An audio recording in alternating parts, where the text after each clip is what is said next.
Alright guys, welcome to disc 1 of the 50-50.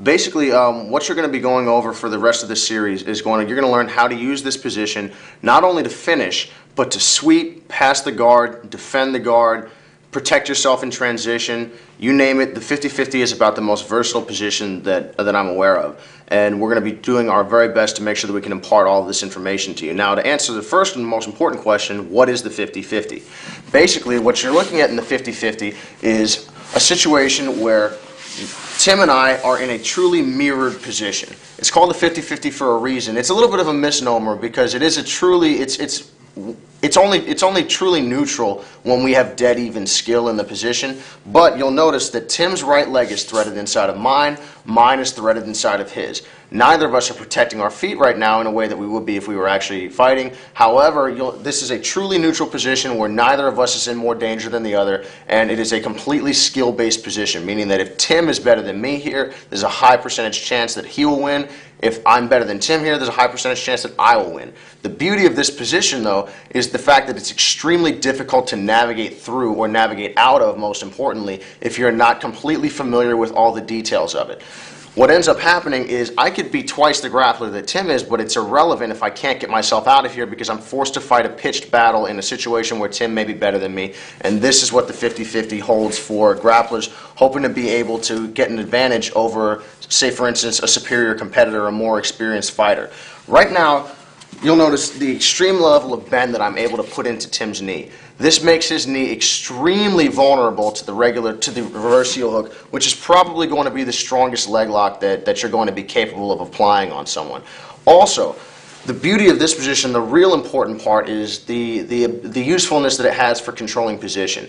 It is extremely difficult and almost impossible, in fact, for me to pass Tim's guard because I can't progress forward. Right now, the most important, or the most common response of a good grappler or a fighter in almost any situation is to come up on top and apply passing heavy pressure. This is the correct response in the 50-50 situation as well. The difference is navigating through the leg entanglement is extremely difficult. You'll notice if I attempt to stand up in technical stance right now, it's impossible. Any type of forward progression I make towards Tim, I can be knocked back because I have no base behind me. Tim could turn into a 10 times the grappler that I am, but if we are stuck in this position, I am almost impassable. Also, common leg lock wisdom says that rotating out of a footlock, if Tim applies rotation to my heel with the footlock, my job is to spin out of it. The 50-50 is great because, again, it flies in the face of this. You'll notice right now my knees are wide apart. Tim's knee has some play to it. When we actually put ourselves into the position, notice how that I'm crossing my feet, this locks us in and Tim's knee is shelved. So here we are. This is going to be your basic 50-50 position, and there is almost no escaping it through standard means. If Tim attempts to roll, say for instance I try to heel hook, if Tim attempts to roll, you'll notice he's completely stuck. Again, the beauty of this position is not just that you can finish and not just that you can progress, but that you can truly slow the game down and control position. So what you're going to be starting with, again, what we're going to be starting with is going to be proper positioning, hand and foot positioning, proper control. We're going to work our way into how to finish with the heel hook, the most important submission from this position, followed by alternative submissions, and later on progressing through positional control. Let's do it.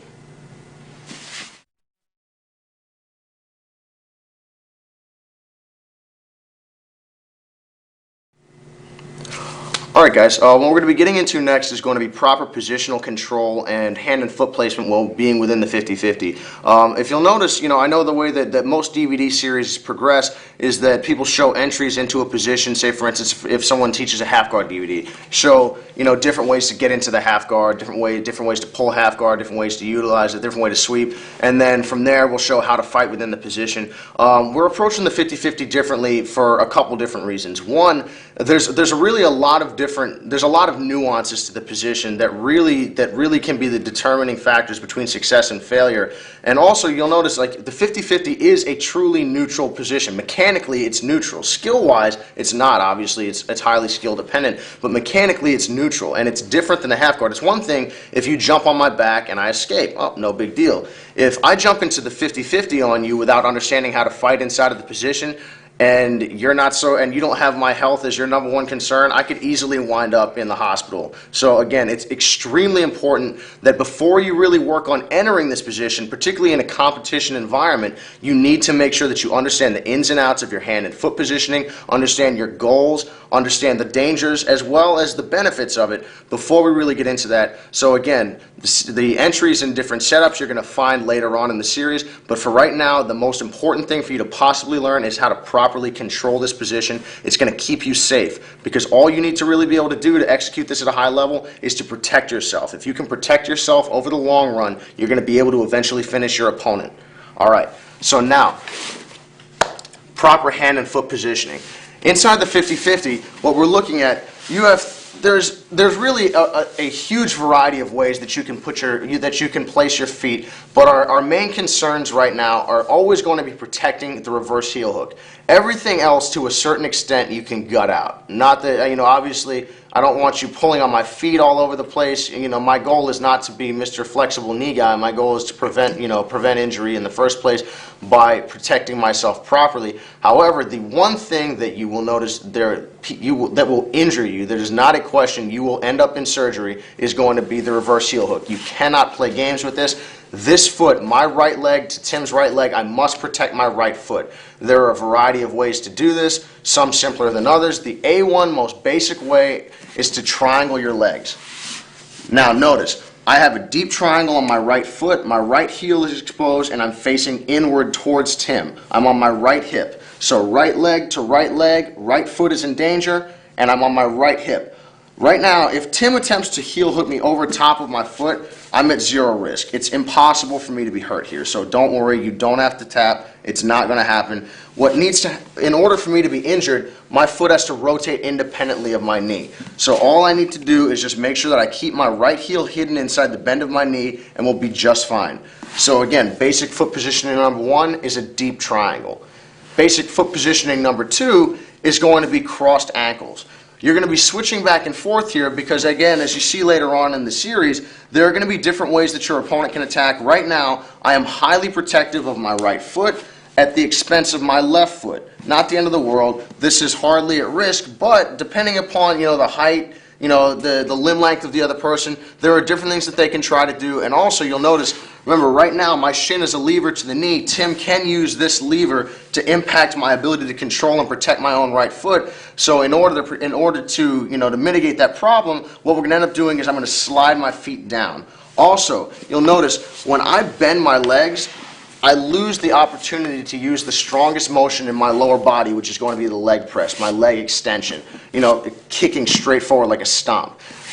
Triangling is not bad. We have a lot of structural stability, but I have very, very weak muscle potential, like explosiveness potential here. So if we come back, an alternative to the deep triangle is going to be crossed ankles. Right foot to right leg. Remember, the foot that I'm concerned about, I try not to say always and never, but for right now, in the beginning stages of your 50-50 development, always. Don't play games. It is just not worth it. Legs extend. I don't need to kick extremely hard, but notice right now, my feet are protected. They're reaching all the way back. It's going to be very, very difficult for Tim to get at me. Now, the difference here is going to be the opening between my knees. So, right now, we have zero opening between the knees and a good degree of leverage control potential for Tim. Here we have almost no leverage control by use of my lower limb, but we have a greater potential for him to dig his elbow in and try to split my knees. If he dig in, now he can try to get at my feet. So we're going to switch back and forth between these two positions as we control. Third option is going to be foot to foot. This is a little ballsier, and you have to be. I'd recommend having a little bit more. You have to be a little more comfortable here in this position. But again, all I'm doing is I'm taking my outside foot, my left in this case, placing it on top of my right and protecting it. I can put both feet on the floor, or I can put both feet on Tim. It doesn't really matter. In reality, you can be as creative as you want. Just like anything else, though, you can't start dropping your hands and bobbing and weaving in the boxing ring until you're at a very, very high level. If you try to do that without the skill to back it up, you're going to end up on the floor. So it's the same thing. You don't want to be fiddling around with your feet. Like right now, this is a legitimate way to control the 50-50. Because right now it's very, very difficult for Tim to get at my foot. But at the same time, he is able to do it a lot more easily than if I, for instance, if I had my feet crossed or triangled. So our basic methods of control, again, are going to be the basic triangle, both feet extended, back and forth, and option 3 is both feet together, facing the outside.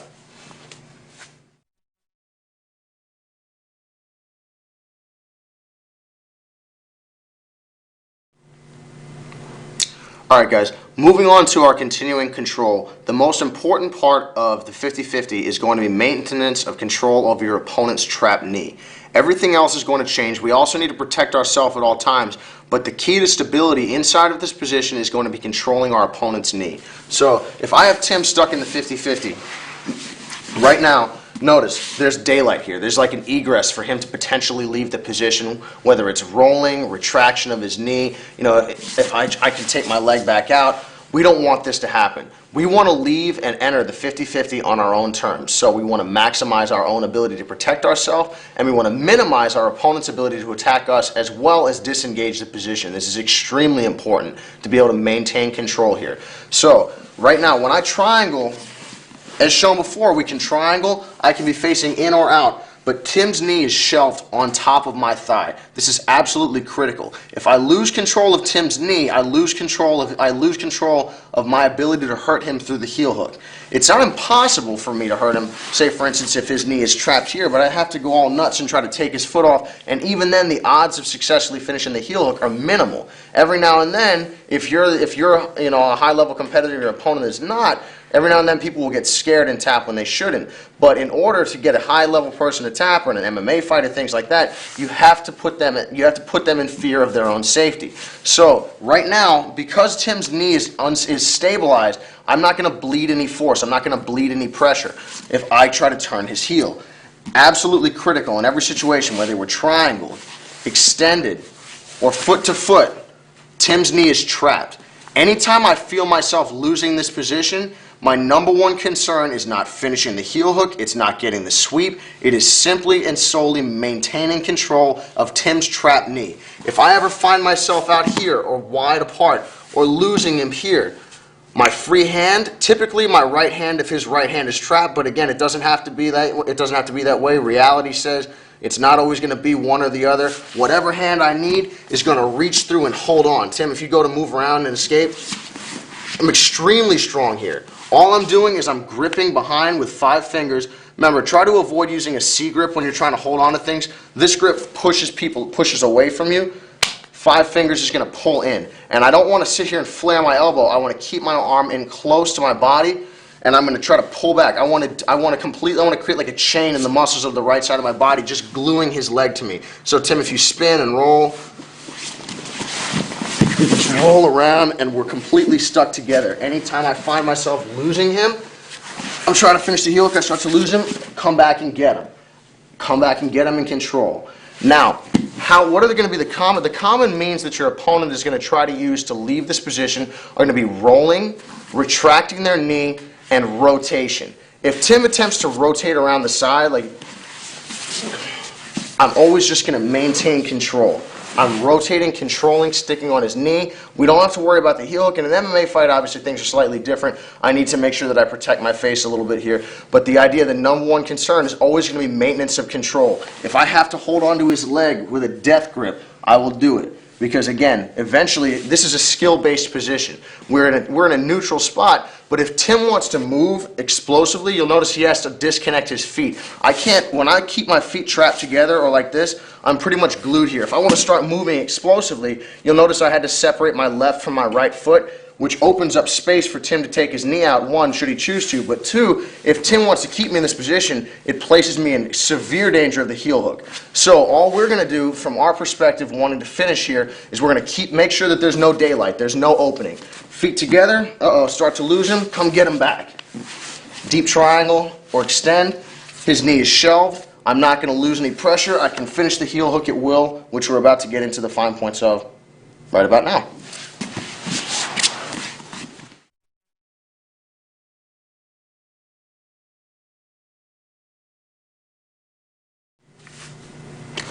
All right, guys, our next step in our progression is going to be foot fighting to protect my own feet. Now, obviously you only have 4 limbs, and the more limbs that you can commit to attacking your opponent, the higher your degree of success. The more limbs that you have to commit to defending your own feet, the lower your degree of ability to attack your opponent is going to be. So my number one goal when I'm in the 50-50 in terms of protecting myself is I'm going to want to be able to do it with my own feet. So if we come back, if I have to commit my hands to constantly protecting my feet and preventing them from being attacked, preventing myself from being finished, you'll notice Tim is going to be under no strain to protect his own feet, and he's going to be able to focus 100% of his efforts to finishing me. Definitely a problem. So I can sit here, but the countdown's going. Even if I protect myself indefinitely, Tim's never at any risk, so I'm never going to win. So my job here in this position is going to be, as often as I possibly can, to use my feet to protect themselves while my hands get after Tim's. So if we come back, notice right now my left leg is extended, my right foot is protected. Tim can try to get at my right foot, he can try to go for the reverse heel hook, but the reality is it's going to be very, very difficult. So higher likelihood, what we're going to be looking at here is an opponent attempting to attack the free leg with typically either the toe hold, the straight ankle lock, or the standard heel hook. The straight ankle lock is not really a big concern for us because right now Tim and I we're both about 5'10", so if I attempt to finish Tim here, it's extremely difficult. If you'll notice, when we're in a standard straight foot lock, and Tim actually has a much better straight foot lock than me, but I'll show it anyway. When we're in a standard straight foot lock, notice that my legs are in position to keep distance between me and Tim. What this is allowing me is superior leverage. It also allows me a counterpoint to push with very, very strong muscles, comparatively for my body. This is like the leg press is the strongest lower body motion that you have. By aligning my right foot on Tim, it's a stop block to keep him away from me. I can also press so I can get muscular force in addition to leverage force, and I'm going to be able to torque and try to break his foot.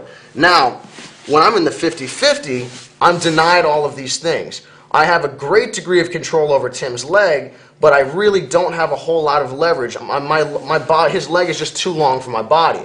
So, again, what we're looking at is a situation where it's extremely difficult for me to finish. So people will constantly go for your straight foot lock. They will constantly try to bother you, but this is not that big a concern, unless, of course, I'm 6'4" and you're 5'5". And then, Tim is not short enough for me to mimic that, but that would put me in a situation where I'm all the way out here and I can finish on his foot because my body, in spite of not having the length of my legs involved, has the leverage to finish. So, if we come back, our danger when we crisscross our legs to protect that is that we have a greater degree of space between my knees, which opens up the possibility of Tim digging his right arm inside, separating my feet, and going to the reverse heel hook, which is the serious concern.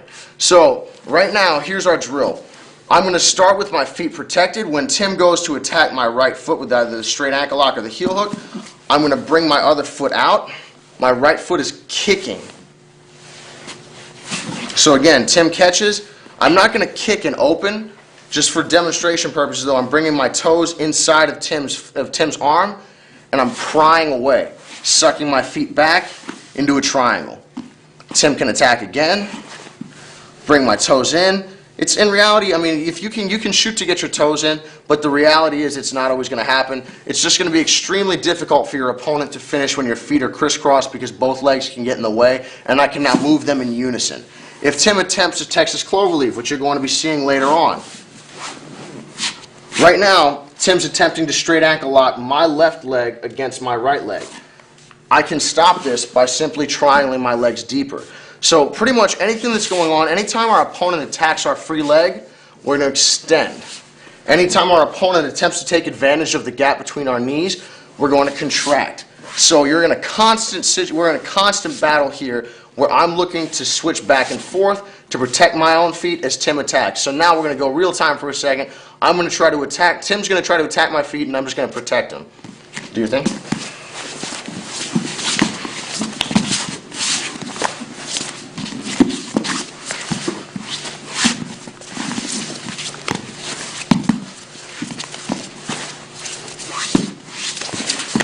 And anytime along the way, I'm going to look to finish the heel hook.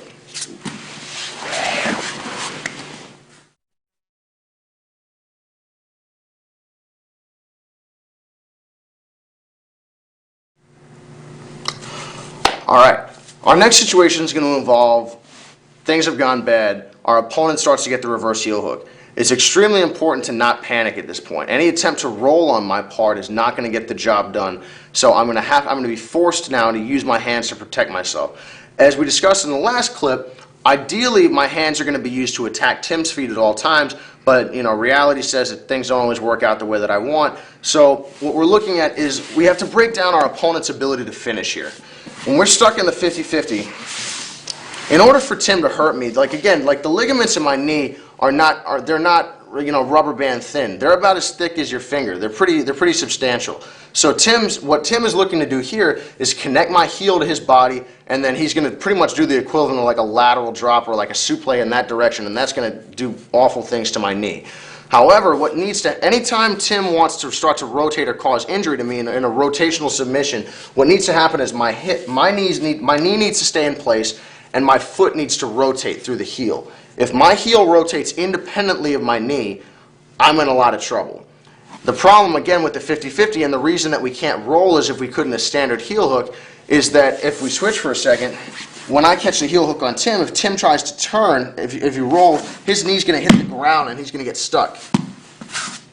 Right about here. Can you turn any further? I'm letting go of his heel so he doesn't get hurt, but Tim is completely stuck. So rolling is not going to get the job done. Please don't do it. All you're going to do is end up torquing the crap out of your own knee. So, conceptually, if Tim rotates independently of me, say for instance we come to a standard reverse heel hook.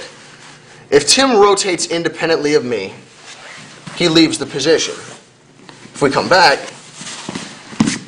if Tim stays put and I rotate independently of him, I hurt Tim's knee. If we move completely in unison, nothing happens. So, in order for me to hurt Tim, I need to hold him in place as I turn. In order for Tim to hurt me, he needs to hold me in place as he turns. So, I need to, given that I can't match his rotation in the 50-50 in a way that I could in another heel hook defense, I have no choice but to damage his grip. Because if you'll notice, if Tim just hooks with his right arm and keeps his left back, it's very, very difficult for him to attach his body to his arm here. And again, my knee ligaments, I know I'm not going to want to sit here and let him do this for free, but right now, a couple things. You'll notice daylight here, I can start to retract my foot. I've got a free hand, I have free foot, I can kick him.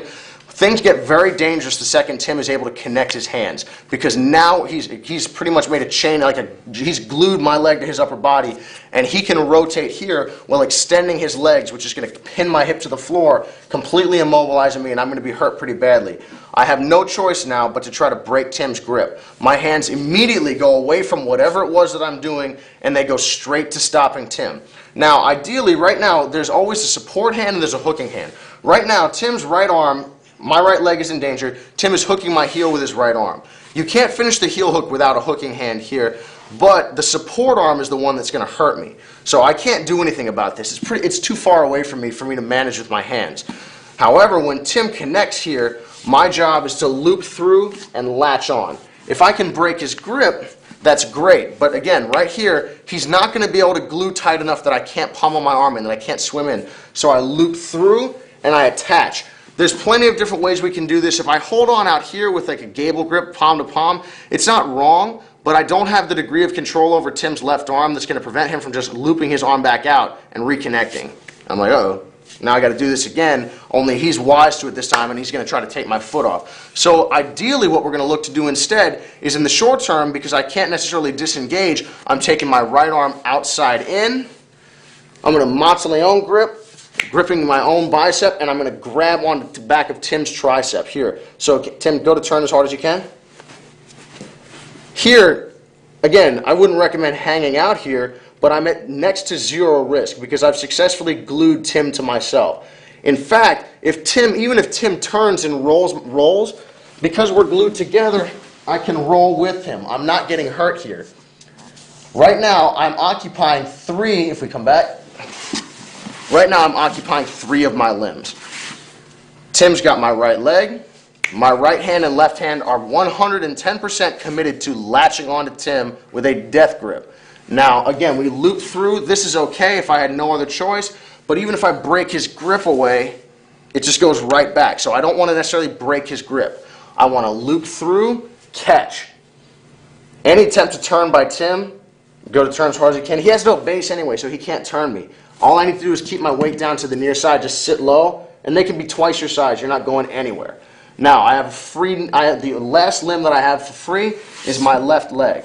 All it's going to do is step up, and I'm going to kick Tim's grip free, protect my own leg. So again, Tim catches my foot, thing I'm trying to protect, he splits my feet. Uh-oh, catch, catch. Outside in, latch on. Go as hard as you can.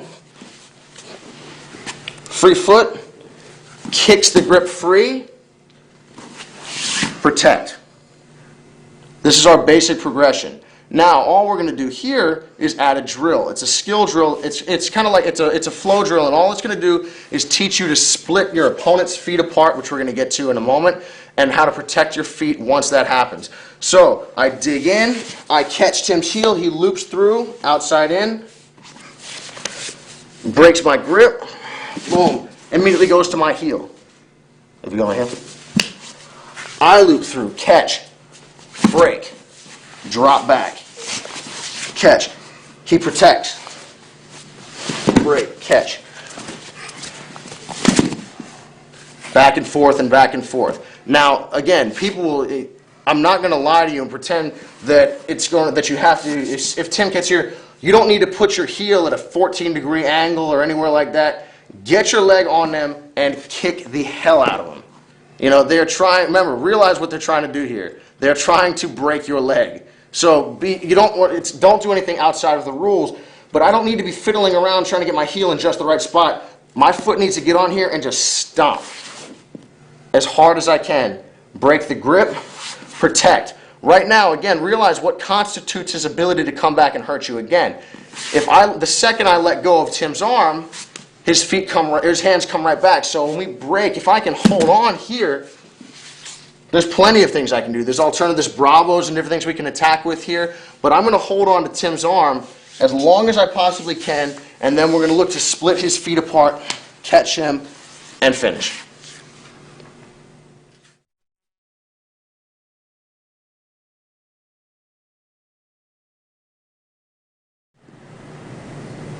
Alright guys, now that we know how to control the knee, protect our own feet, and hand fight, what we're going to be looking to do is attack our opponent.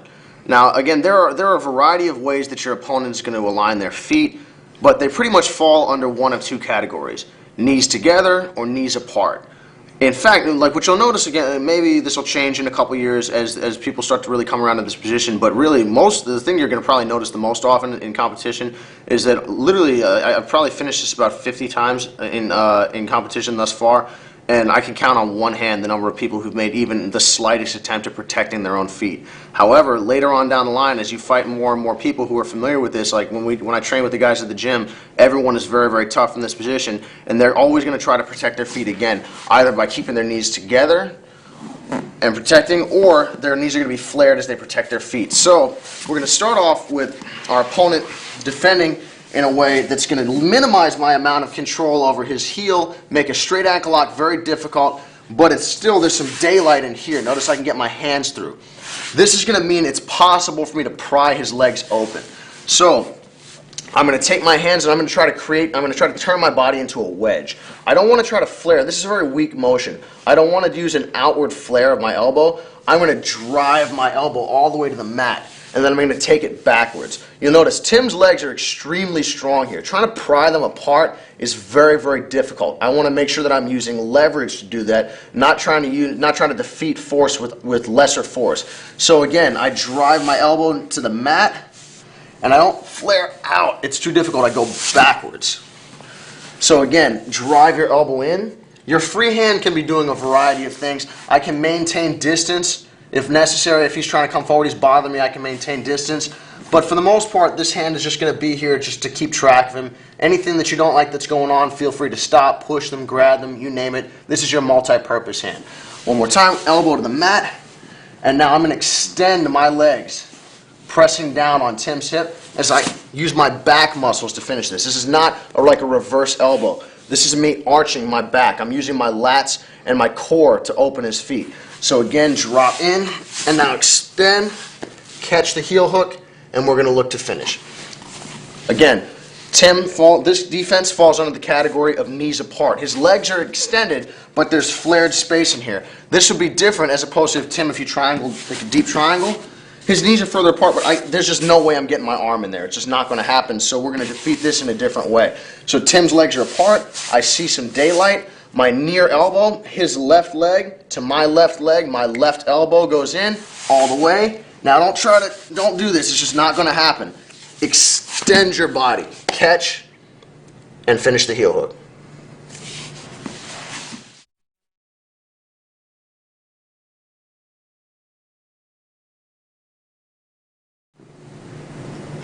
All right, guys. The next variety of defense that our opponent can put together to try to protect his legs is going to be a deep triangle. Now, depending upon the limb length of your opponent, they're likely to align their legs in a different manner. If I'm tall and skinny and Tim is short, if I try to triangle my legs, a lot of times it's going to be very, very difficult. There's going to be a lot of play in here.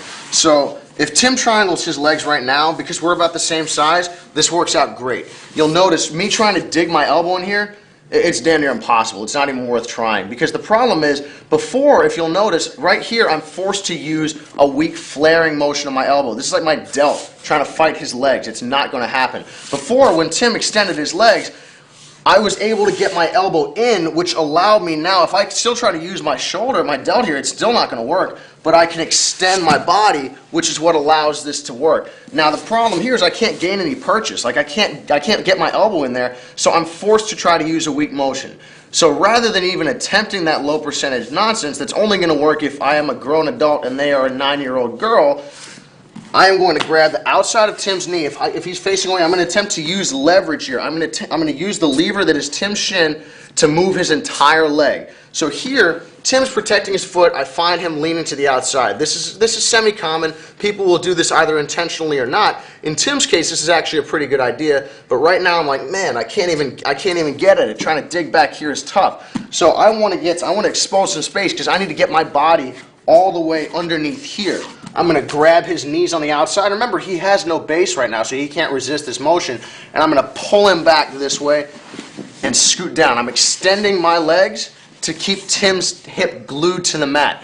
With my feet sitting up like this isn't wrong, but you'll notice, Tim, if you lift your hips up, he can play around. He has a lot of movement and play in his hips, which is negative for me. Anytime you can move, you can create problems for me. It's like, I don't know what you might have planned, but if you're fighting me, it's probably not in my best interest to find out. So I'm extending my own legs, given the opportunity, to keep his hip glued to the mat, reaching over, grabbing back, and I'm scooting onto my hip.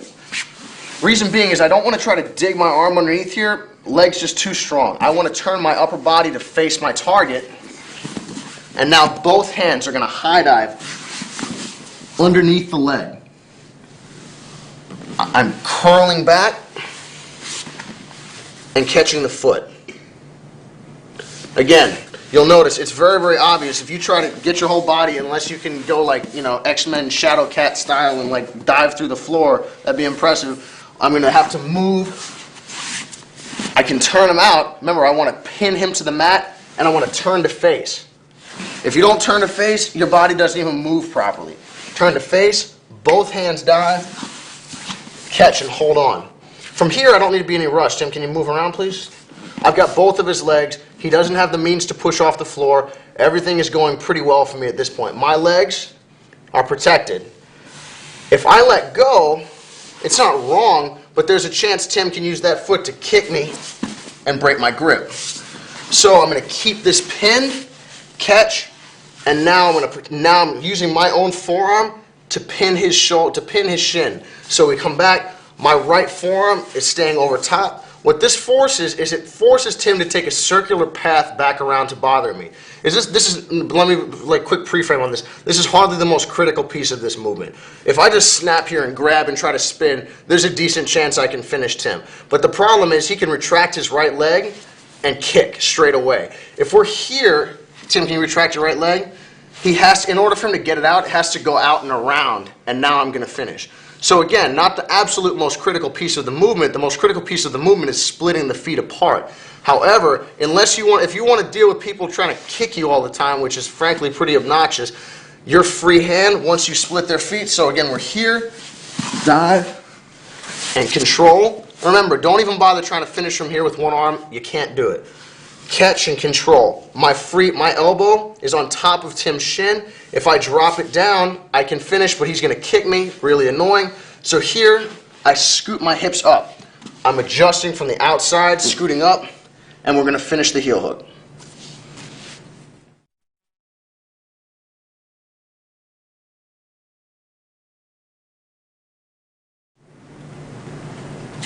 All right, guys. Our less basic version, or our less basic kind of variety on the split here is going to be kind of a push and catch that's going to keep our opponent's feet separated. It's very, very important to manage when you're moving around, just simply the same as when you're on top of side control or in any type of dominant position, which in my mind the 50-50 falls underneath. You want to make sure that you have, it's like a placeholder. For instance, Tim, if you're on your back for a second. Right now, there's no control over Tim's hips. My ability to control him is minimal. We come up on top. I'm heavy. I'm able to move. If I move myself off of Tim in an attempt, say ooh, there's his arm, and I look to go grab it, and as I do, I let go of his hips. My pressure comes off of his hips. Tim's potential to move just completely exploded. Now, I have no idea what he's going to do, but I guarantee you something bad is going to happen. So right now, knee on belly is conceptually the exact same as, for instance, the mount, because I'm sitting directly on top of Tim. My weight and pressure is controlling his hips. He's going to have a difficult time moving. I have a problem. I have something I want to get at over here. So we switch. I stay heavy, and I never let go of Tim's hips, and now I'm able to look to finish. The 50-50 works the same way. Here we are. If I'm able to dig in here and split Tim's feet apart, right now, as I'm looking to catch the heel, Tim has two hands and a foot. They're going to constantly give me a hard time. Now, again, as you face better and better opponents, even very, very high-level people, just because of their lack of familiarity with this position, oftentimes won't protect their feet. However, you can take a white belt and teach them this position, and they're going to start to give you a hard time if they really understand how to use their hands and feet to bother you. So rather than me sitting here and trying to race, say for instance if you crisscross your feet, Tim, and I dig in here and I'm trying to get it and Tim's kicking me and all that annoying stuff, I'm like, crap, I'm having to constantly deal with being kicked. All we're going to do is the second I split Tim, his foot and my hand are racing to get to here, because until I connect my hands, once I connect here, I'm very, very strong. But until I connect my hands, Tim's going to be looking to kick my grip free. Absolutely hugely annoying. So my free hand, the second we split him, is dropping down and I'm catching and I'm turning him away. Right now I have control of a lever. If I try to control Tim's leg at length right now is a lever. So if I grab towards the end of it, all the lever is a force multiplier. If I grab lower down, I have less force, and I'm trying to control a bigger, stronger part of Tim's leg. Look, skinny down the bottom, increasingly thick as you get towards the top. Bigger muscles are stronger muscles, and the shorter and the higher up I grab on the leg, the less control and the less leverage that I have. So it becomes extremely difficult. I can't expect to control a big limb with a small limb unless I have leverage. So here we are. As soon as I split him, I control cross foot. So if we're here, we drop down. Can you connect your feet, please? Extremely difficult. Now also I have the inside track. So we just catch and we would turn for the heel hook. We're about to get into the specifics on the finish next. But again, anytime you split your opponent's feet, anytime that you split your opponent's feet without crossing their foot over, you're going to want to make sure that you catch. If I'm here, it's not wrong. I have a great degree of control, but I can't really finish from this position, so I would have to switch. If I try to come to the foot first, I'm freeing up Tim's leg, and as I get here, he's going to kick me. It's going to be obnoxious. So again, anytime you split your opponent's feet, make sure, again, my left leg to Tim's left leg, my left hand is the attacking limb. I switch in control to make sure that my left hand is going to get there before his foot does. Hook underneath, catch, and we'll look to finish.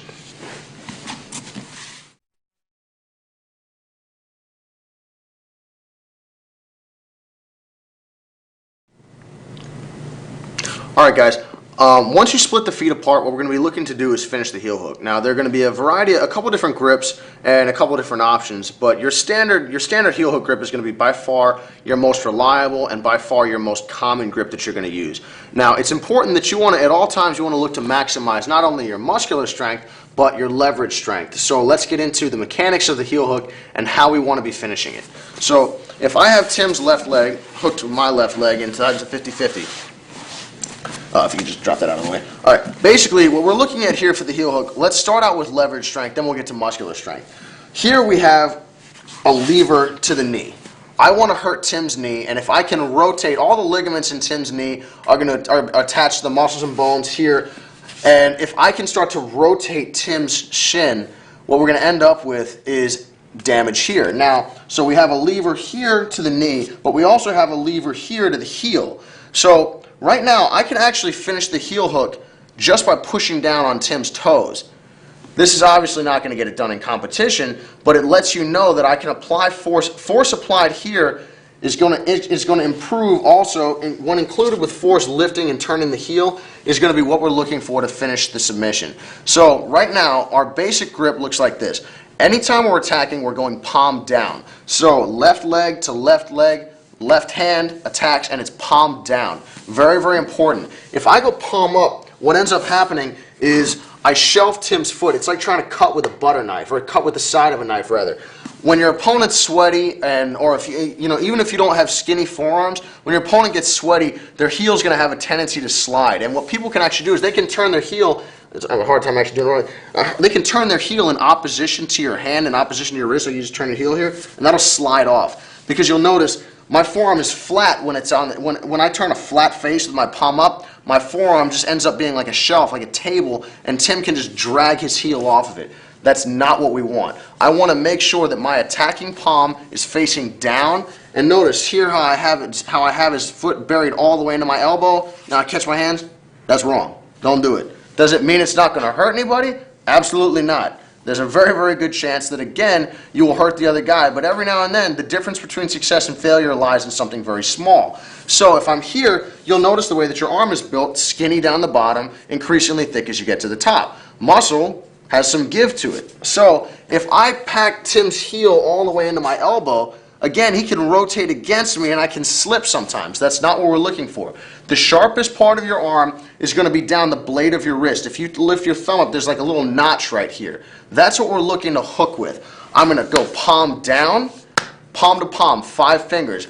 Not here. Very, very important. Again, I'm not locking my hands palm together, because when the ref is not looking, people will grab your thumb and try to rip it off. So I've been there on the receiving end of that, and that's no fun. So make sure you go palm to palm. We don't want to have any appendages sticking out, because again, if I go like this, Tim can grab at my hands, and when no one's looking, that'll be the end of my grip. So palms here, and it eliminates that problem. It doesn't matter. I feel it's a stronger grip, but it eliminates, like the cheater factor, which definitely can exist. So we're here, we slide back, palm facing down, sharp part of my wrist is hooking or against. So I'm folding my wrist back and I'm catching. Rule of thumb.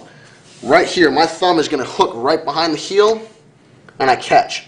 The idea here is if I disengage from the position, I could drag Tim around with this grip. We're hooked on that tight. So back in the 50-50, drag back, palm facing not up but down, and bite in. It's not lifting up, it's pulling in. My support hand's job is to glue Tim's leg to my body. The heel hook is not finished with the arms. Again, you'll notice, like, with the amount of bend that I'm able to place into Tim's knee here, I can really, really hurt him, and that's even with just using my arms. But again, Tim and I are about the same size. What if Tim is one of those strange people that has, like, the tendon strength of like an orangutan, and it's just ridiculous? So I want to make sure that I glue his leg all the way to my body so that I'm not trying to finish with my arms. This is a torque. This is a rotation of my upper body, of my core, using much, much bigger, much stronger muscles than I ever am capable of having in my arms. So again, we lock palm down, rule of thumb, palm to palm. Remember, not thumbs, but 5-finger gable grip. Here we are, and now, right here, you'll notice there's plenty of slack in Tim's knee. So if I start turning the heel hook, I'm going to have a pretty decent time of finishing it. But if I really want to get it done, I'm going to take my elbow off the mat. Right now, my elbow is supporting my upper body. If my armpit is not supported by my elbow, Tim's toes get stuck in it, and I'm able to put even more pressure using the lever of his entire foot into the heel. So again, we drop back, and we can finish. Palms down, drop back, and now again, it's very, very important. Our next point, a final point on finishing the regular heel hook is just like a simple geometry thing. Circumference. Right now, if you go from here, it's pretty big. You know, if I Granby roll, if we're here and I roll across my shoulders, it takes a while to turn. If I gator roll, I turn over much, much quicker. My body, it's just a smaller loop that my body has to turn in. So when you get the heel hook, you don't want to be trying to finish from up here. This is an awkward motion. I want to drop back and turn all the way over. Remember, make sure that, again, you know, you always need to be prepared to let go the second that they tap. But you have to put, you know, to win at a high level and to finish people at a high level, you have to put people in fear, you know, of their safety. Otherwise, they won't tap. People don't tap from the threat of a choke or the threat of an arm lock. They tap from the real thing. They tap knowing that something bad is going to happen if they don't. So back to the heel hook. Remember our major points here. Rule of thumb, palm down, gable grip, drop backwards. You'll notice that Tim's having to move to adjust. Without even me moving, it's putting pressure because there's downward force on the end of Tim's toes. My upward force is going to be, my hands locking to his heel to my body is going to turn his heel there. And now all we do to finish is turn to the outside. Now, lower body control. This will be the last thing. Again, if Tim's hips have play, his knees are his knee is the center joint in his leg. If there's no play on the heel, that's great. But if there's play on the hips, we have a potential problem. If I turn and Tim can lift his hips up a little bit, he can start to move.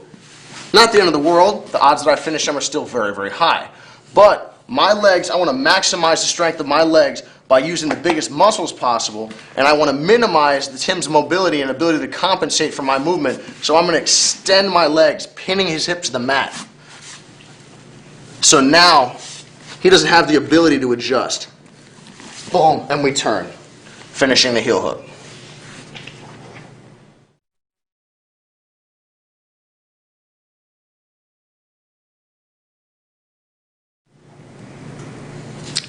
All right, our next grip is going to be a Kimura grip, and it's going to really illustrate the value of placing downward pressure on your opponent's toes.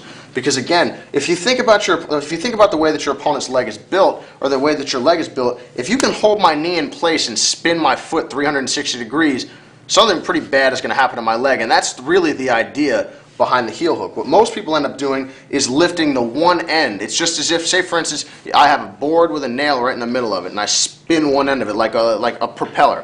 I can get some force if I whack the one end of the propeller and it spins, but if I apply downward and upward force on opposite ends, I'm going to get even more bang for my buck. So if we come back, the standard heel hook grip has nothing wrong with it at all. Every now and then, though, you're going to find somebody where you're just like, what is going on? I cannot tap this guy. I've yet to have that happen in the 50-50, but I can tell you, I've had that certainly happen in a series of other heel hook positions. So what we're going to look for is going to be the Kimura grip. Every now and then what people will do is, I want to start to get in the habit of being able to find my spot with my armpit here to apply downward force on Tim's toes, so I can get the upward lift. It exposes his heel as well, and I can get the upward lift on the heel to apply maximum torque into the knee ligaments. But sometimes that can be tough, so all we're going to do is we're going to take our same side hand, so left leg to left arm attacking. This time, palm is still down, but rather than looping underneath, I'm going to grab over top of the heel.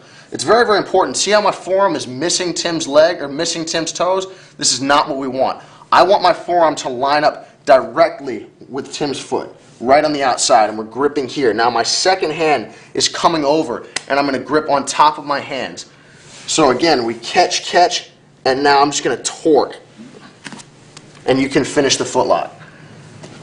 Here, grip in tight. I'm gripping the heel. One hand drops down, other hand grips the heel, and I would turn. It's difficult to do without being mean, but you're able to turn and finish the foot lock. This grip is really, you're going to find some utility for this grip, and the reason that I show it is not because I don't personally use it all the time, but I know for a fact that it exists and that it works. But what it really does is it illustrates the value of placing downward pressure on the toes, and I think it's really going to help you guys find your pressure here a lot more. So again, we're catching, left hand forearm on the left foot, palm down, free hand comes and grabs over the heel again, and I would be pulling his leg into me and torquing my entire body.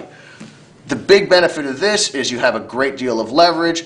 The downside of this is your stability is minimal, frankly. You can get a lot on this really quickly, but this is not the sort of grip that you could just sit here and hold. Like, for instance, if I caught Tim in a grappling match, say, for instance, like if you outclass someone and you don't want to hurt them and they don't realize the danger that they're in the 50-50, which will happen a lot. You have to be very, very careful, particularly in class. When you're training with people and they don't realize that they're caught, it's very, very easy for your opponent to hurt him. If I catch Tim right here, I just kind of look at him and see what he wants to do, and I can let him out, or I have a great deal of control here, and it's going to allow me to make the choice as to what I want to do to proceed. Here, I have a great deal of leverage, but not a whole lot of control, so if I were going to catch this, it would have to be like bang, bang, and turn right with it. So again, important for finishing, not great for control, but definitely illustrates the idea that we had before of downward pressure, which can be applied any number of different ways. In this case with the forearm, in the case before with the armpit, is going to increase your torque on the knee and improve your ability to finish the footlock.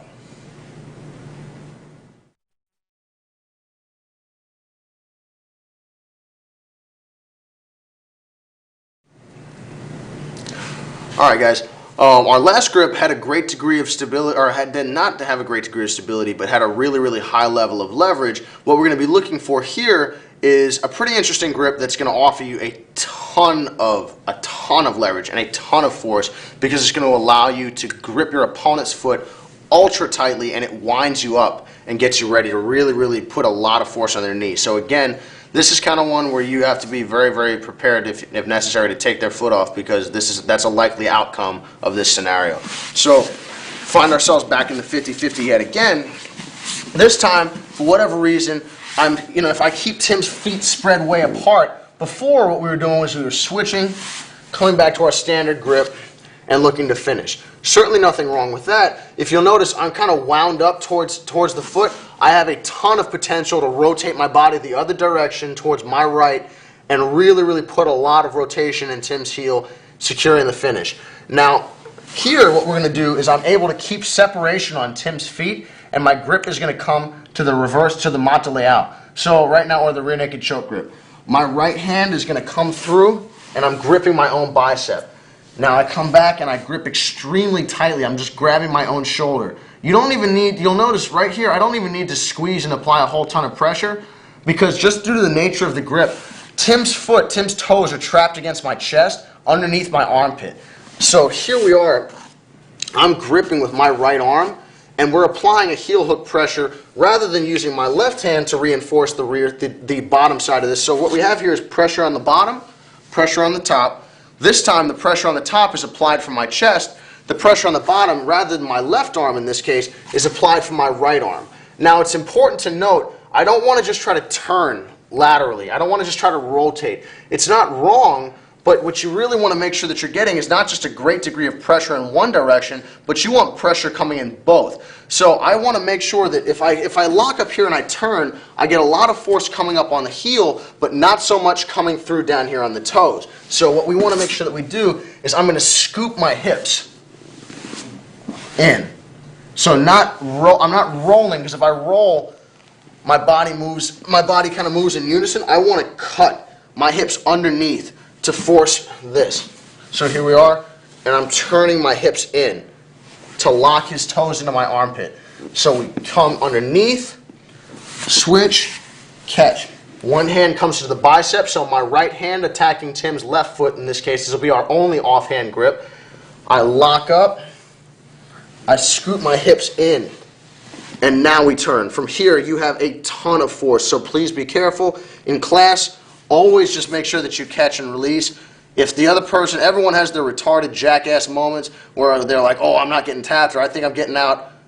If everyone does that, You don't get to a high level by pulling the Jacare versus Roger Gracie, as a white belt or a blue belt. Jacare got to do that and pull off the coolest match ever in the finals of the Black Belt Absolute because he didn't do that in class, and he didn't do that as a white belt. So make sure that you're not putting yourself or your training partners at risk. If they don't tap, let them out. In a tournament, though, be very, very careful. Again, be prepared. You have to understand that every now and then someone's knee is going to get tweaked here if they don't tap. So we catch. I scoot my hips underneath me, and then we turn. Trying to turn here is difficult. One more time. We're here. Scoot underneath and turn. And if we were doing this for real, it'd be bang, back the other way, and you will do some bad things to their knee.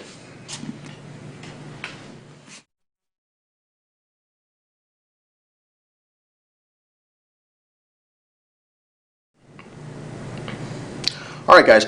Our last finish is going to be, and again, I just want to make sure that we understand, is that the specific finishes and grips that we're going over are by no means a completely exhaustive list of everything that could potentially ever happen inside the 50-50. However, what we really made an effort to do here is I've shown all the things that I use personally and also that have been successful for me, not only in class, but for the most part in competition.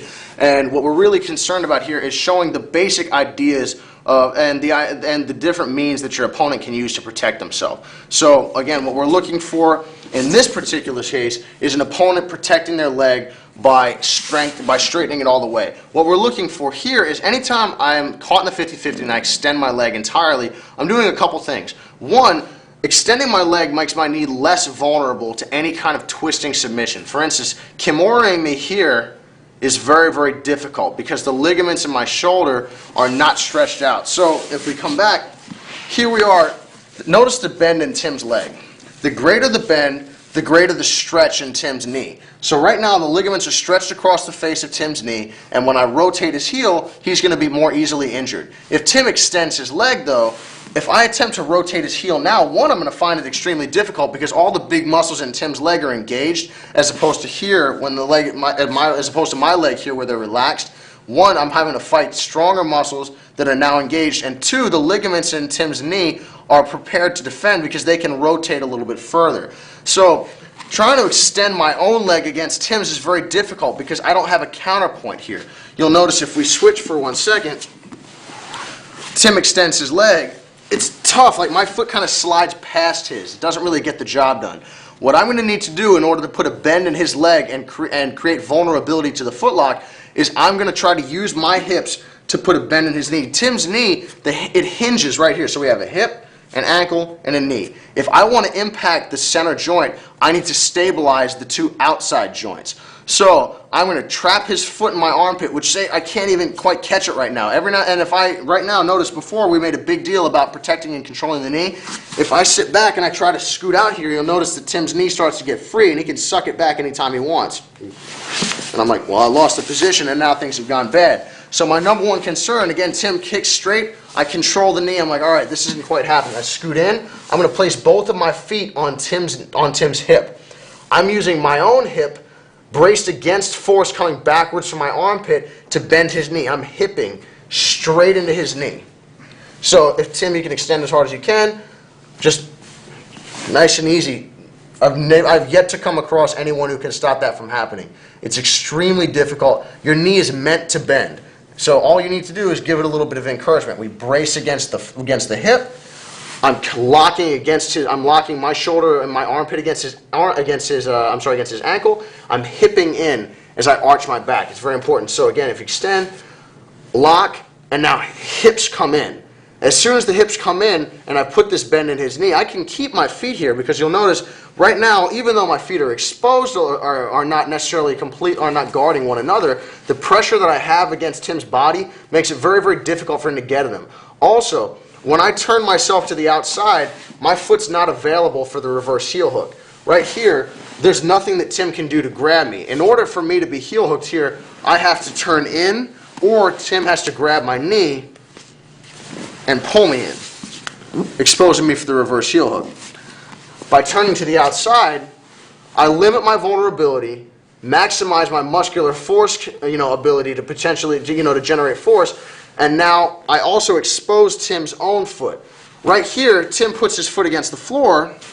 It's very difficult. So anytime I'm having difficulty exposing his foot, whether it's hidden on the one side or his leg is extended, I turn to the outside, flaring his knee, feet against the hips, arch back, catch the toes, and look to finish. One more time from the other side.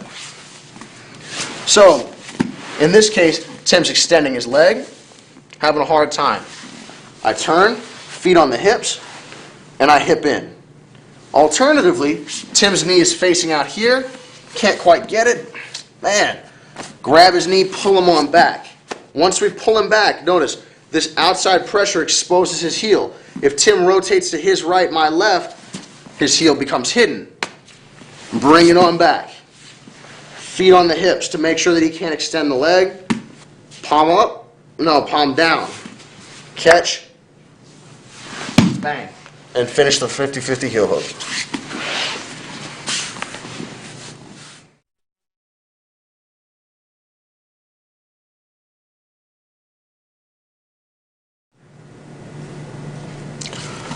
All right, everybody, our first alternative finish is going to be the outside heel hook on our opponent's free leg. Now, when I find myself in the 50-50, our number one goal is always going to be attacking the inside heel hook on the trapped leg. But in this case, for whatever reason, I'm finding difficulty splitting Tim's feet apart, and I'm going to be forced to attack the outside. Remember, I'm looking to finish on this outside leg, but should the opportunity arise when Tim looks to defend this leg, if he's able, I am looking to switch back if necessary. So, from here, Tim has a deep triangle. What I'm going to do is I'm looking to isolate the outside foot for the heel hook. I'm going to control his inside leg, and I'm going to turn to face. This is going to allow me to isolate the foot as I loop my free arm, my left in this case, attacking Tim's right leg underneath his heel. Same rules apply as before. We're going palm down, rule of thumb, sharp part of our wrist, and 5 fingers together, like palms together, gable grip. I'm gripping, and from here, I'm going to rotate back and look to finish the heel hook. Very, very simply, all that's going to happen here is I'm putting my palms together. I'm trying to glue Tim's foot to me. This doesn't have the same amount of power as behind it, nearly as much as the reverse heel hook before, but it's still a legitimate finish.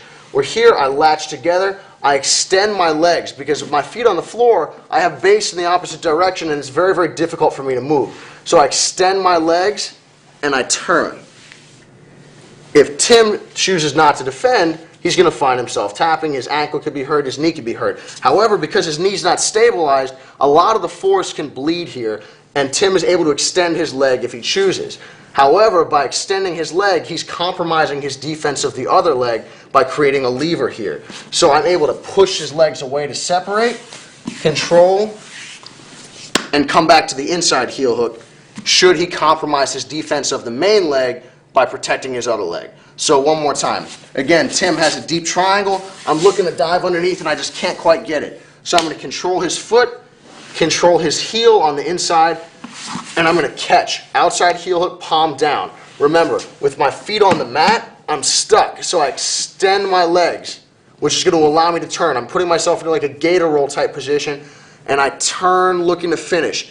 I can tap Tim, but if he extends his legs, I split his feet, come back to the regular heel hook, and finish.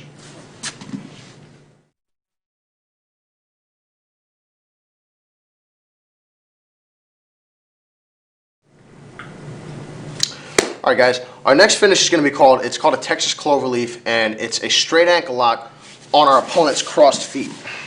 So in this particular case, rather than triangling his legs deeply, Tim is going to have his feet crisscrossed.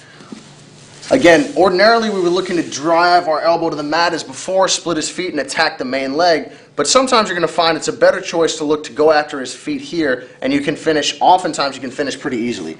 So notice the space between Tim's feet right now. I need to make sure that my near side hand, so my left in this case, my left leg is hooked inside of Tim's, my left hand is again attacking. It's going to come underneath, in between Tim's feet, and wrap all the way up underneath his bottom leg. So underneath Tim's leg, my arm is coming here, and I'm in a figure four. If I trap I can keep my hands gable grip together. There are alternative means of doing this, but it's very difficult. You'll notice that you don't really have a whole lot of force. It's very, very important to understand that the straight ankle lock here, entirely depends on the force that you can apply with your armpit. So if I loop underneath and I catch, it's very, very tight and it's difficult for Tim to disengage, but it's very, very difficult for me to finish because I'm actually straight ankle locking the top leg here. I'm using, rather than straight ankle locking here where my own forearm applies the bottom force here and my armpit applies the top force, I'm using Tim's own ankle as that bottom force, as that bottom chalk here. So we come underneath. I want to make sure that my armpit, if I cross-section Tim's foot right here, my armpit needs to be in the bottom half of his foot. Because if I'm attempting to, the way that a straight ankle lock works is we have a base and we have a lever. And force is applied on the end of the lever and ends up hurting right here and tearing the tendons there. So if Tim crisscrosses his feet, if I'm too low, see how Tim's foot is sticking out the back of my armpit, there's no use of the lever here. It doesn't hurt at all. So I'll hold on and I'll pull and I'll squeeze and go nuts and it's not going to do anything. So make sure, again, here we thread together and my armpit is pinching over the top of Tim's toes. I lock up and I extend. I'm arching my back and I'm rotating to the opposite side, very, very similar to the way we look to finish the heel hook. Again, this is not an arm motion. The arms apply a grip and then our body finishes. So we lock together and I torque the other direction. Straight ankle lock pressure finishes right here on the top leg. It's very, very difficult for Tim to disengage, but every now and then people will make like a hell of an effort, like they'll kick their legs real hard, and you can switch right back to the regular heel hook should they kick hard enough to stop you.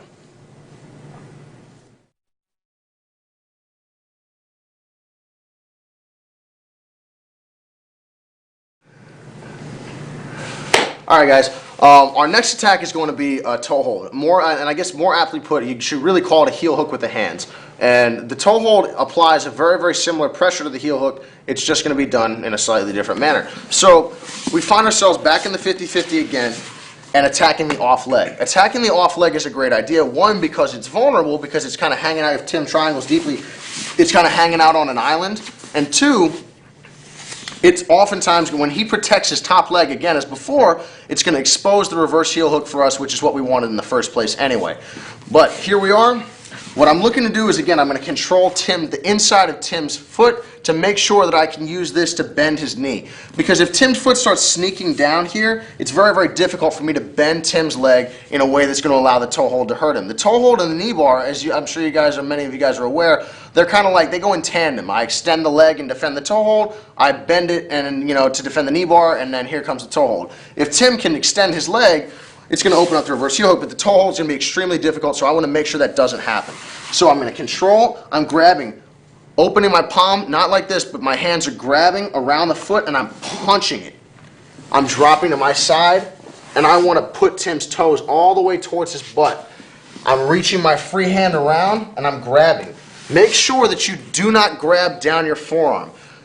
Leverage, again, here is applied to heel hook in the same way as the heel hook. We're rotating the heel one way, pushing the toes the other way. So very, very similar. If I borrow this foot for a second, here comes the heel, here goes the toes, regardless of whether or not I'm doing this way or this way. The toe hold works in the same manner. So if Tim protects his foot, I punch it down. I want to loop underneath.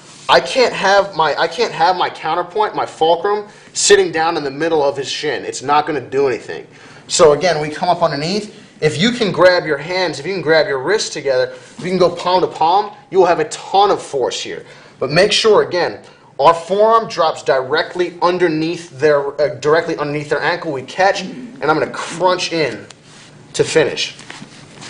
A lot of times the guy's going to try to start to turn to roll. So we're just going to sit here, and you'll take their heels straight towards their butt, crunching forward to finish. Now, quick thoughts on the toe hold. What needs to happen is I want to rotate and crunch. I'm trying to put his toe right in his butt to bend his leg, because again, bending the leg stretches the ligaments, which makes them vulnerable to tearing. I'm trying to rotate his foot in a circle and crunch down. Remember, my fulcrum needs to be directly underneath the ankle, like right on line. It can't be down here, and I don't get any force doing something like this, so don't even bother. It's not going to happen. Grab the toes. Remember, it's a toe hold, not a middle of the foot hold. Toes, crunch in on the toes, grab directly over the own wrist. and I'm rotating. I'm crunching forward as I rotate and drop. So not straight down, not around, but crunch and curl it. Not just using my wrist, but I'm using almost like a row. Crunching in. So one last time. Catch, catch, turn, and finish.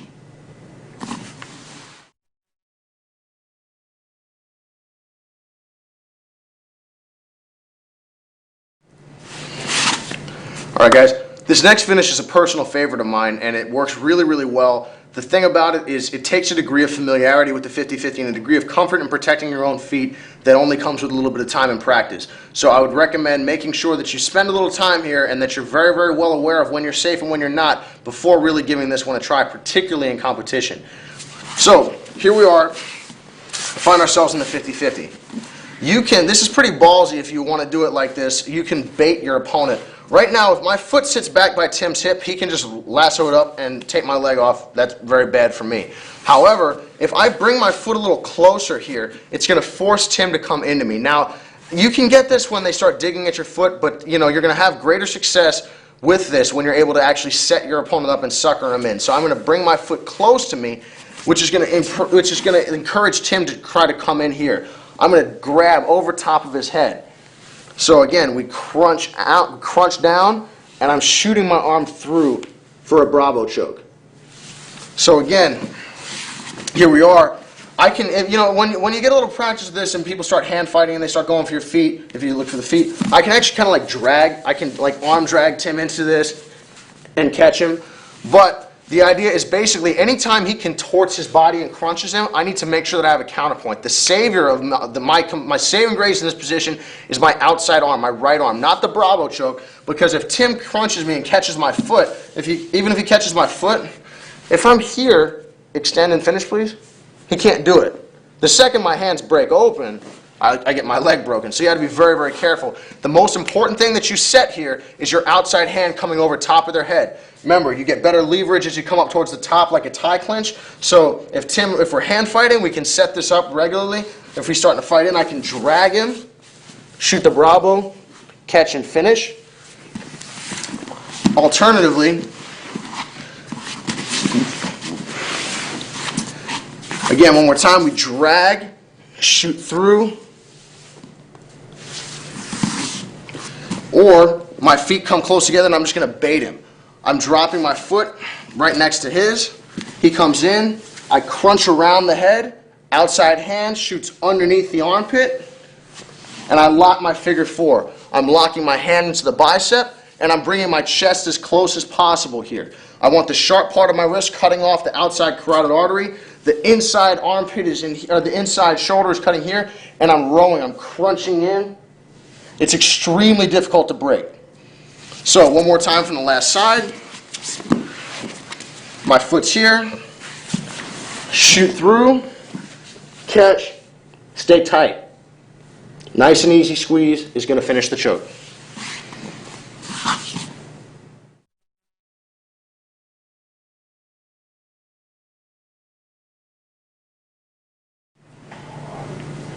All right, guys, we're going to get into some common situational spots here, and the first one we're going to go over is going to be an opponent rushing up on top of you from inside of the 50-50. Now, they're not going to have base, but it can definitely be annoying, particularly if they're bigger and stronger, and most importantly, taller, if they can latch their arms around you.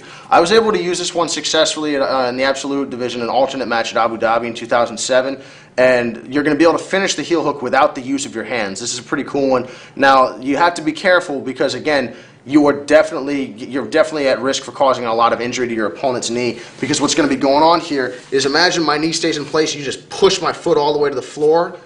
That's pretty much what we're looking to do. And remember, we're going to be utilizing a super strong motion in our lower body, just a leg press, a stomp, and you'll see the results in a moment. So here we are in the 50-50. What ends up happening is from time to time, people are going to try to drive forward. Notice my right knee is in Tim's gut. Anytime he tries to pop up on top of me, I can just knee him right back down. But sometimes, man, people will do a good job. They'll dodge your knee, and they'll come forward. And I'm like, this is bad. It's very, very difficult. You'll notice you can't even see in here where the heel is. even if I could get my hands around it, there's no way I could finish.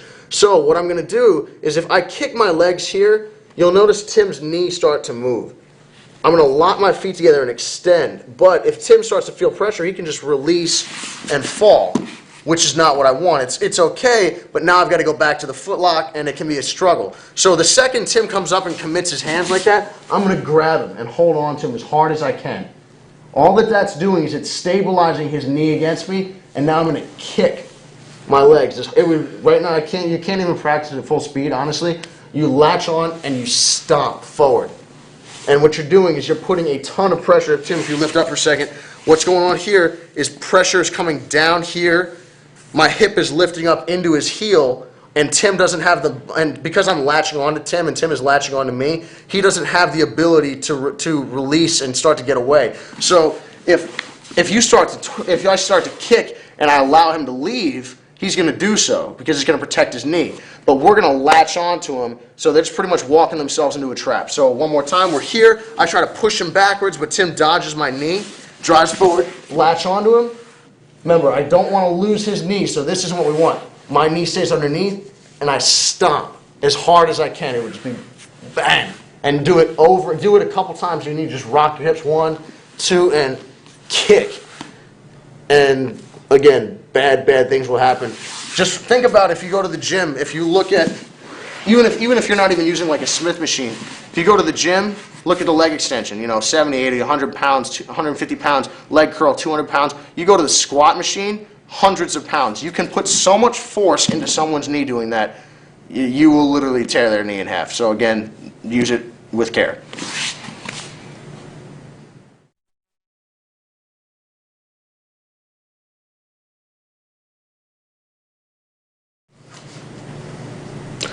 Alright guys, our next situation is going to involve an opponent driving forward into you and committing their hands. Like oftentimes you're going to see people trying to can opener you, grabbing the back of your head. I'm not really sure why, but it seems like a good idea to a lot of people, and as a result we'll cover it. It's really not a danger to you at all, but it can definitely be obnoxious, so let's get through how to deal with it. Now, alright, so here we are. I've got Tim in the 50-50, and I'm going to try ideally to keep my knee in front of him. If he can dodge my knee, it's certainly not the end of the world. As we saw before, I'm going to latch onto him and stomp.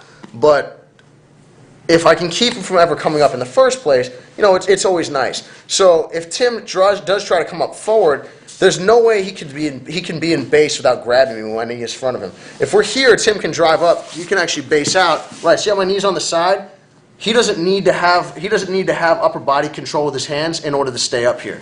If my knee's in front of him, though, he does. His hands, notice how Tim's hands are committed to the back of my head. This is ultra common. Right now, I'm not protecting my foot, but remember, it doesn't matter. It's like boxing a double amputee. You don't have to put your hands up.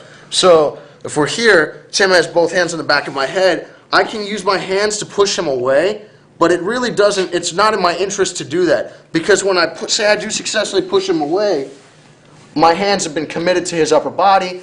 Now I've got to come back here. He's going to protect. So what I want to take advantage of is, if we switch sides for 1 second, is Tim driving forward and committing his hands. So if we come back up, he grabs here. What I'm going to do is immediately lock my heel hook grip with one hand at least. If necessary, my free hand can frame, but again, it's really not necessarily what we're looking for. I want to instead lock my hands together, and I want to look for where his base is weak. He's got a foot out here, so I push on him. Man, nothing's happening. And he can hold on to me, so pushing him straight backwards doesn't work. But what I can do is I can tilt him to the side. So, one more time, we're here. Comes up forward. Pushing into him is not the answer. Tilting him that way is. I'm going to try to drop him straight to his hip. So, option 1 is tilt him sideways, drop back to the foot, and finish. Option 2, every now and then you're going to find someone who's ultra strong. This has generally happened to me when I've wrestled in absolute divisions, and you just have someone who's just limb length-wise a problem. They're like big and tall, and they're strong, and they latch onto you. So what we're going to do is the following. I don't need to protect my foot right now. So if I can, this requires a little bit of flexibility, but if I move my hip, it's not as much. So I scoop myself, and I'm going to get my foot on Tim. The idea is I can push him away. I can leave my foot undefended because his hands are committed elsewhere. So if I get my foot in here, I can kick him back and end up on his leg before anything happens. Remember, if Tim's hands, this is why if Tim's hands are over here, or if Tim has no arms, I could just sit here in the 50-50 and just get after him. I only need to protect myself to the extent that Tim is able to attack me. So if his hands are committed somewhere else, I can open my feet and deal with the problem. Always deal with the problem at hand. If they're grabbing you, make them let go. If they're grabbing you, remember, they also can't be punching you. So from an MMA perspective, if you want to be able to use this position, I can't really punch very well from here anyway, and I can only speak about this from using it in practice a whole bunch, but it's been very successful in training. As we come back, is if I'm up on top of Tim, if I'm here and I want to be able to punch, I have no base. So Tim can knee me back.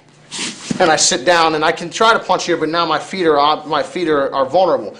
If I want to come here and hold on, I have stability, but I have no ability to inflict damage. So Tim can grab at my heel, all kinds of stuff, push me back, get after me, use his feet. So again, you can be creative, but remember, don't feel the need to protect your feet if they have no ability to attack you, and be creative, try to drop them to where they have no base, or place your foot on them and give them a stomp, and you'll come right to the footlock.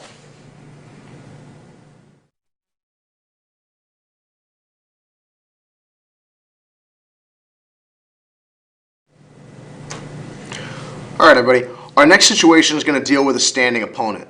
Regardless of whether or not you hit an entry on a standing opponent or you jumped into the 50-50 and your opponent stood up, we're going to be looking to finish and break our opponent back down to the ground. A standing opponent is too mobile, too explosive, and just a potential problem. And obviously, from an MMA perspective, they would, put your head through the floor. So that's certainly not a good situation.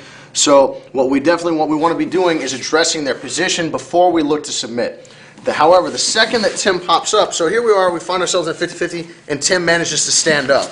We're like, all right, this is a problem. Immediately, notice, my legs are triangled, my calf and my shin are over top of Tim's knee. If I'm dropped down here, he can just push my feet down at will and step his foot out and retract. I need to control the better part of his leg, more than half of it, so I'm above his knee. Tim cannot lift his leg up and out if I'm over top of his knee. Also, notice how my hips are sitting down all lazy? I need to be extending my body up in the air, holding myself up with my abs. Now from here, my outside foot is triangled and hooked behind Tim's back. It's not sitting here lazy-like because, again, this is a potential lever that Tim could grab and push. He could move my foot over. He could try to toe hold me. All kinds of bad things can happen. This sits back here. It has to. Now, what I'm looking to do is attack the same leg as always. The second I can break Tim's balance, he becomes immediately vulnerable. So I'm taking my outside hand, gripping inside of the knee. You can grab those ligaments, get a hold of them. And I'm going to flare as I rotate my body. This is bringing Tim's balance down. So the second that he hits, let's go over the leg movement first. As soon as he hits, I'm extending my legs to keep him down, to keep him from popping back up. Because if I just bring him right down, Tim will pop straight back up. I'm like, that didn't do any good. So we grab, kick, and extend. Now, transitional attack is absolutely critical here. Let's go to the other side so you guys get in a better view.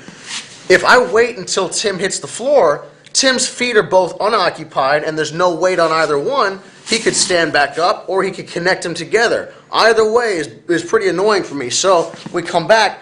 Right now, Tim's feet are both occupied and holding him up.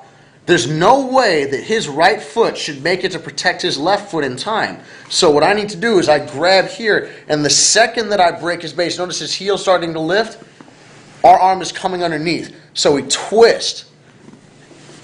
By the time he hits the floor, it should already be over. It's not a matter of skill. It's just a matter of he cannot cover that distance in time. If I break his base, I should hit that heel hook. Doesn't matter if you're better than me, worse than me, a million times better than me. It's right there. I make sure that I control the knee. If he falls, sometimes this will happen. People start to shake free. If he falls, man, get that knee right back, preserve the position, go back, look to attack and finish.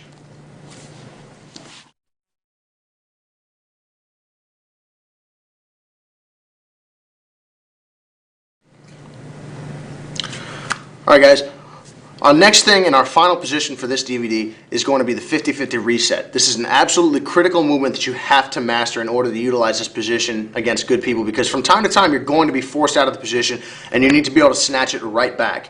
Now, when our opponent stands, he's going to be able to generate a lot of force pushing down on her legs. Sometimes you're going to be able to deal with it, other times not. In the times that you're not going to deal with it, you're going to feel that you're going to feel that point of no return coming when they're really going to be able to start to manhandle you, push your leg down, and step out. We need to act before then.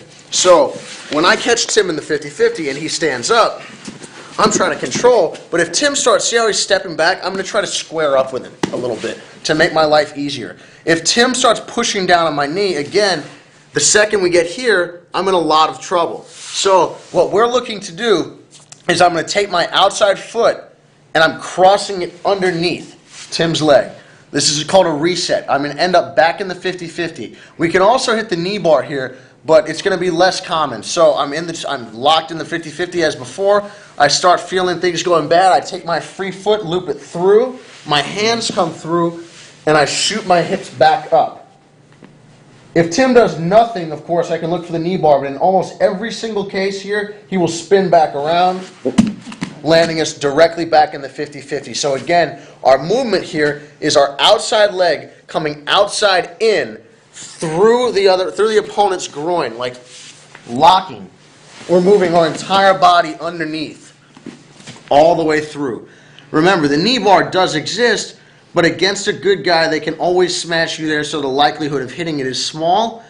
Just a quick example, if you are able to do it, if you square up, and we thread through, if I can knock him over, I could try to do this here, but knocking him over here is extremely difficult. So Tim squares up, and we find ourselves back in the 50-50. At real time, it looks like this, like if you're playing around. And you can come right back to the position.